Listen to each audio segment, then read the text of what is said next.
Assalamu alaikum, I'm Aisha and you're watching Samaa News. Here are today's headlines. US President Donald Trump's swift rejection of Iran's response to a US peace proposal has sent oil prices surging higher. Days after the US floated an offer in the hopes of reopening negotiations, Iran released a response focused on ending the war on all fronts, especially Lebanon, where US ally Israel is fighting Iran-backed Hezbollah militants. Within hours, Trump dismissed Iran's proposal with a post on social media. The US had proposed an end to fighting before starting talks on more contentious issues, including Iran's nuclear program.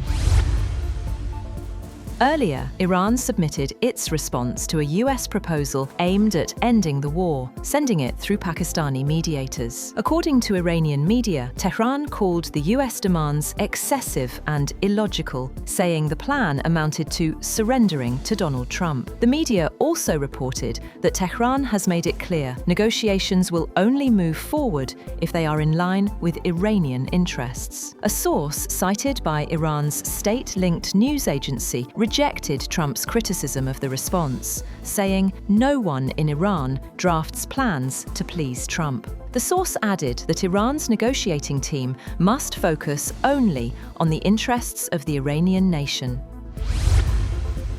President Donald Trump says the United States is closely monitoring the site of Iran's nuclear materials and warned that any attempt to access it could trigger military action. During an interview aired on Sunday, Trump said the location was very well surveilled and claimed US forces would eventually secure the materials. He also claimed that Iran had been heavily weakened during the conflict, but insisted that Washington could still strike more targets if needed.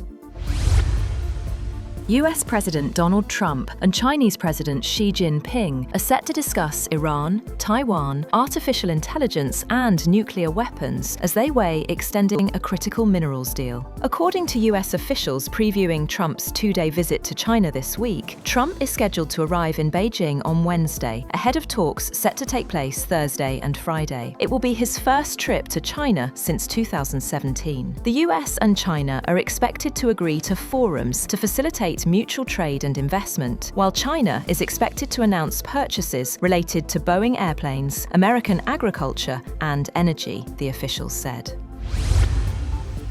Indian Prime Minister Narendra Modi has urged Indians to revive work-from-home practices, use less fuel, buy less gold, and limit foreign travel, as India faces mounting pressure from surging global energy prices. Speaking at a public event in Hyderabad, Modi said responsible daily choices could help the country save fuel and preserve foreign exchange during the continuing Middle East crisis. Modi said India must return to some habits adopted during the COVID period, including work from home, online meetings, and video conferences.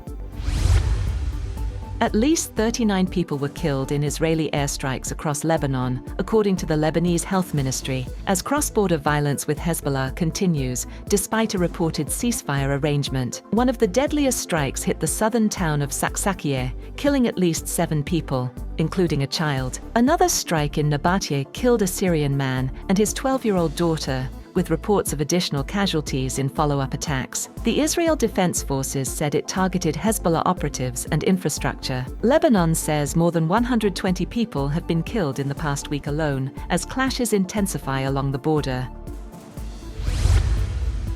Israeli Prime Minister Benjamin Netanyahu hopes to wean Israel off US military support within a decade as his country pushes to strengthen ties with Gulf states. He said in an interview that he wants to draw down to zero the American financial support, the financial component of the military cooperation. Netanyahu said Israel receives about $3.8 billion of US military aid a year. He added that it is absolutely the right time to possibly reset the US-Israeli financial relationship. That's all for now. For more updates, visit www.samaa.tv. Thank you for watching Samaa News.